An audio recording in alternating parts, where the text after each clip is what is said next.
I stand here today to take part in this debate on the so-called rising intolerance in India. I would like to question this. Intolerance is rising, they say, in comparison to what and when? Because whenever you say something, you talk about intolerance is rising, you are expected to tell us in reference to what? When were we more tolerant than we are now? Do we have a reference point in recent history? Incidents like what happened to Akhlaq in Dadri and the rationalists elsewhere are regrettable and should not happen in any civilized society. But stray incidents have been happening all over India for many, many years. Strangely, our wonderful intellectuals who have been returning their awards, people we respect very deeply, I want to ask them, where was their conscience all these years when so many things that should have shaken their conscience happened? How come they didn't wake up to anything then? They now feel it's an unsafe place to live. I have a few questions to ask of them. Where were they when the ethnic cleansing of Kashmiri pandits took place? According to a report publicized by the Jammu and Kashmir police, 209 Kashmiri pandits were killed by militants since 1989, and about 109 were slaughtered in the year 1990 only. More surprisingly, only 24 cases have been filed in 25 years, with more than 110 cases untraced. My friend from the TDP today said that you never find Indian refugees anywhere, and I'm proud to agree with him. But sadly, within our own country, we find the Hindu minority of Jammu and Kashmir refugees in their own country. But none of the intellectuals spoke up then. Maybe they were not motivated enough. Maybe it's too small a vote bank to talk about. Let's take case of the Sikhs who were massacred. Believe me, it was not a riot. It was a massacre in a brutal show of power back in 1984. My friend Mr. Mohammed Salim was very dramatically saying yesterday, Punjab mein aag laga hua hai. Mohammed Salim saab, ab tab kahan the, jab Punjab mein asal mein aag laga tha. 1980s mein jab aag laga tha. Jab wahan par madam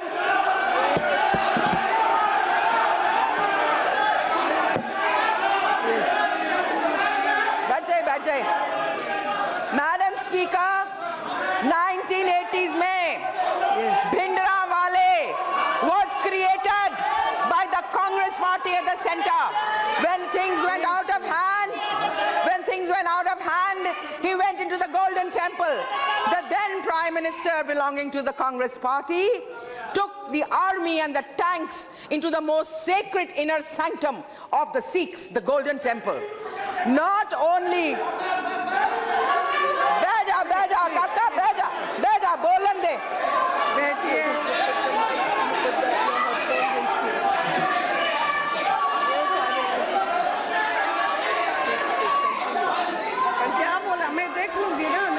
She has not taken anybody's name. Please sit down. मेरे को इससे क्या होता है? नाम नहीं लिया है, किसी का नाम नहीं लिया है, बैठिए। नहीं रखो. She has party, but not anybody's name. Please बैठिए. Madam, after that, after the very tragic assassination of the then Prime Minister, because it was done by the Sikh bodyguards, lot of people, lot of Sikhs, 3,000 Sikhs in New Delhi and 8,000 more in 40 cities throughout India were massacred. The cries of the family members and their mourning can still be heard. But these lives got lost in the midst of times, and they were truly intolerant times. Yet many of these very intellectuals accepted awards and positions of power by the then Congress government in the center. Did their conscience not awaken to the intolerance? Or were the Sikhs again too small a vote bank to worry about? No, I question this so-called intolerance. For that matter, Madam Speaker, let us look at the period of the emergency in 1975. Forced sterilizations took place in the garb of family planning. They were more than the sterilizations carried out by Hitler on the Jews back in Nazi Germany. Statistics reveal that there were 11,04,426 vasectomies in India during emergency and 4.6 million tubectomies. Can this be termed as a tolerant practice of a very democratic country? And anyone who voiced a protest, whether they were opposition leaders or they were members of the press or members of civil society, were intellectuals, were either jailed or they were muzzled. How the press was muzzled, we all know, it's a matter of history. Then the point to understand is, how have these people suddenly emerged out of nowhere, started raising a voice against what they think is the rising tolerance in the country? We need to understand the motive behind these protests, the fabricated nature of the unrest that has taken over the country. We must stop and pause to ask why this outrage has taken place. How has the conscience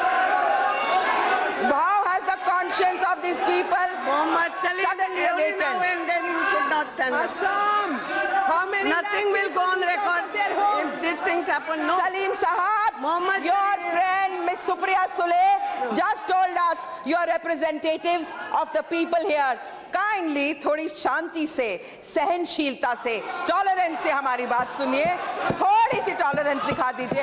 हमने आपके बहुत तंज सुने हैं, हमने आपकी बहुत बातें सुनी हैं, क्षमा कीजिए आपको बुरा लगता है, हमारे को भी बात कहने का हक है। The thing is, madam, there is a paradigm shift in Indian politics. There is a paradigm shift in Indian politics. There is a polar shift in the social media, in the way people perceive the India of today.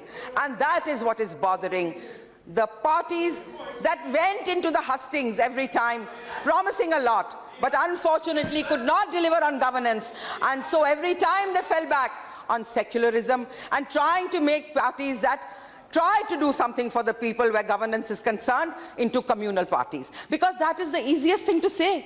How do you prove it? How do you disprove it? आप आंकड़े देंगे, हम आंकड़े देंगे, perception ऐसा बना दीजिए जिससे लोगों को लगे हाँ बड़ी बहुत intolerance है. Perception is a very dangerous game, madam. This is what is happening in this country. मैं आपको अपनी personal बात बताती हूँ. My husband was the censor board chief when Vajpayee ji's government was in power. He was removed overnight when the UPA came into power, and Ms. Sharmila Tagore, with due respect to her, was appointed. Was this tolerance? And madam, the two people who started this whole thing against him, even though he was the only censor board chief who passed a film like Black Friday without a single cut, were the same people who started the problem about this intolerance, the same two documentary filmmakers. We are in the film industry, we know them, we recognize them. The Indian film industry has faced great intolerance from the Congress party over the years. When Mr. V.C. Shukla's time, he wanted Kishore Kumar to sing at one of the Congress functions. Kishore Kumar refused. Mr. Kishore Kumar was banned from All India Radio. This is a matter of history. He wanted Dilip Kumar and Devanand Sahab to take part in one of their political rallies. They refused. He wanted to ban them. Devanand Sahab writes about this in his autobiography. It's a matter of history and a matter of record. Shame. Farooq Khan and Amir Khan are people I respect. They have a right to their opinion, but I wish people who are celebrities also realize that they lead very, very privileged lives. Very privileged lives.